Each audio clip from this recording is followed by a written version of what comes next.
ಪ್ರತಿಭಟನೆ. ಸಮರ್ಪಕ ವಿದ್ಯುತ್ ಪೂರೈಕೆಗೆ ಆಗ್ರಹಿಸಿ ವಿವಿಧ ಗ್ರಾಮಗಳ ರೈತರು ಹೊಳಲ್ಕೆರೆಯ ಚಿಕ್ಕಚಾಚೂರು ಬೆಸ್ಕಾಂ ಶಾಖಾ ಕಚೇರಿ ಎದುರು ಇಂದು ಪ್ರತಿಭಟನೆ ನಡೆಸಿದ್ದಾರೆ.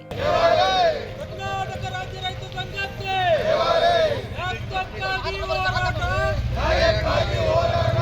ಎಲ್ಲಿಯವರೆಗೂ ಹೋರಾಟ, ಅಧಿಕಾರಿಗಳಿಗೆ ನಿರ್ಲಕ್ಷ್ಯ ತೋರಿದ ಬೆಸ್ಕಾಂ ಅಧಿಕಾರಿಗಳಿಗೆ ತೊಗರಿ ಬೆಳೆ ಇನ್ಸೂರೆನ್ಸ್ ಬೆಳೆ ಪರಿಹಾರ,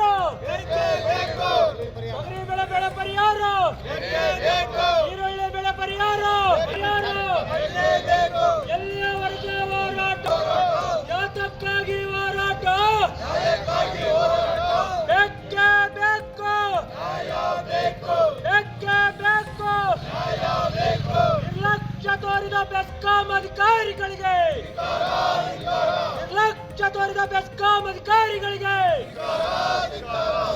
ಸಮೀಪದ ತಿಮಲಾಪುರದ ಅಮೃತಪುರ, ಗೌರಿಪುರ, ಕಾಶಿಪುರ, ಬಿಜೆನಾಳ್, ಲಿಂಗನಹಳ್ಳಿ ಮೊದಲಾದ ಗ್ರಾಮಗಳಿಗೆ 15 ದಿನಗಳಿಂದ ಸಮರ್ಪಕ ವಿದ್ಯುತ್ ಪೂರೈಕೆ ಆಗುತ್ತಿಲ್ಲ. ಈ ಬಗ್ಗೆ ಮನವಿ ಮಾಡಿದ್ರೂ ಇಂಜಿನಿಯರ್ಗಳು ಸ್ಪಂದಿಸುತ್ತಿಲ್ಲ ಎಂದು ಆರೋಪಿಸಿದ್ದಾರೆ. ಬಿಸಿಲಿನ ತಾಪ ಹೆಚ್ಚಾಗುತ್ತಿರುವುದರಿಂದ ರೈತರ ತೋಟಗಳು ಒಣಗುತ್ತಿವೆ ಎಂದಿದ್ದಾರೆ.